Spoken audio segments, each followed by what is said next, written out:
When the US Federal Reserve changes interest rates, it's not just a big deal for Wall Street. It can literally send a tsunami crashing into markets all the way from Brazil to Indonesia.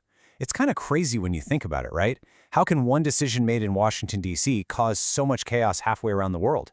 Well, that's what we're going to dig into today. There's this powerful, almost hidden cycle that's shaping the entire global economy. All right, so here's our game plan. We're going to kick things off with a pretty wild accusation.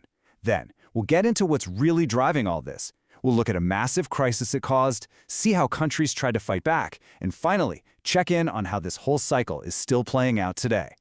Okay, so let's start by setting the scene. We're going to look at a moment when all this tension just spilled right out into the open. Okay, picture this. The year is 2010. The whole world is still basically cleaning up the mess from the 2008 financial crisis. And then, out of nowhere, Brazil's finance minister drops this bombshell. He accuses the United States of starting an international currency war. I mean, wow, that is a heavy accusation. What on earth was going on? And that really gets us to the heart of the matter, doesn't it? How can a policy that's supposed to help the American economy get seen as an act of war by another country? Well, the answer lies in this hidden financial cycle, a pattern that's been getting stronger and stronger since the 90s. So let's pull back the curtain and see what's actually making all this happen. The key to this whole puzzle has a name: the global capital flow cycle. The best way to think about it is like a giant financial tide. Huge waves of cash are constantly sloshing back and forth between the United States and emerging economies. And the moon that controls this tide? Believe it or not, it's U.S. monetary policy. It's basically a two-step dance. In step one, the U.S. lowers its interest rates. Suddenly, big investors are looking for better places to park their money, so they flood into emerging markets, searching for higher returns. This can feel great at first. It supercharges those economies, but it also inflates these huge, risky bubbles. Then comes step two. The U.S. raises its rates. It's like the music just stops, and all that money, it comes rushing back to the U.S., leaving a trail of financial chaos behind it.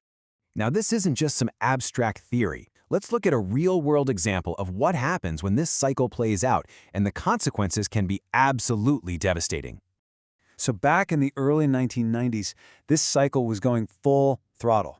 Cash was pouring into the so-called Asian tiger economies. Things were booming. But the whole party was built on a really shaky foundation. And sure enough, by the late 90s, that financial tide went out, and it all came crashing down in the 1997 Asian financial crisis. And look at how fast it all happened. It was like a wildfire. It started with just a little spark in Thailand in May. By July, the Philippines was in crisis. August, it hit Indonesia and Malaysia. And by November, South Korea was in its grip. The whole region was engulfed in flames in just a few months. Now, this wasn't just a case of bad luck. It was almost predictable. See, these countries had a couple of crucial things in common. First, they all pegged their currencies to the US dollar. And second, they were all hooked on what's called hot money. Basically, short-term investments that could and did disappear overnight at the first hint of trouble. It was a complete recipe for disaster. And to make things even worse, you had this thing called moral hazard at play. Essentially, banks were making crazier and crazier loans because they figured, hey, if this goes bad, the government will just bail us out. It's the classic heads I win, tails the taxpayer loses situation. The entire financial system was basically a house of cards, just waiting for a breeze. And the human cost, it was just staggering. This wasn't just numbers on a screen. In South Korea alone, the poverty rate more than doubled in a single year. We're talking millions of people losing their jobs, being thrown into poverty. This led to massive social and political unrest all across Asia. So after a crisis like that, what do? Well, the countries that got burned decided they needed a whole new game plan, a radical new way to protect themselves. They felt totally humiliated, right? Not just by the crisis itself, but by the tough conditions that came with the bailouts from the IMF. So these governments made a promise to themselves and their people, and that promise was simple: never again. They were absolutely determined to build a financial fortress, something that could withstand these wild swings in global finance. And their defense strategy really had two key parts. The first part was self-insurance. They started hoarding massive, and I mean massive, stockpiles of foreign currency, mostly US dollars, to act as a rainy day fund. The second part was all about teamwork. They created regional partnerships like the Chiang Mai Initiative, so they could pool their money together and help each other out in a crisis without having to go running to the IMF.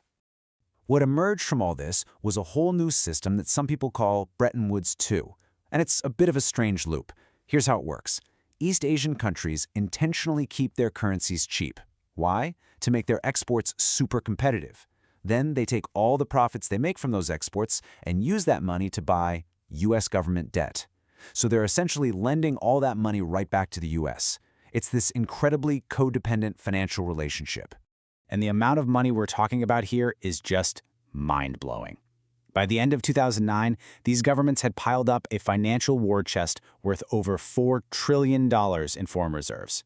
That is one heck of an insurance policy, and it was all built on the trauma of that never again promise. So the big question is, did it work? Did this giant fortress of cash actually stop the cycle? Well, not quite. Let's see how this whole story comes full circle. So let's fast forward to the 2008 financial crisis. To save its own skin, the US cut interest rates down to basically zero. And what happened? You guessed it.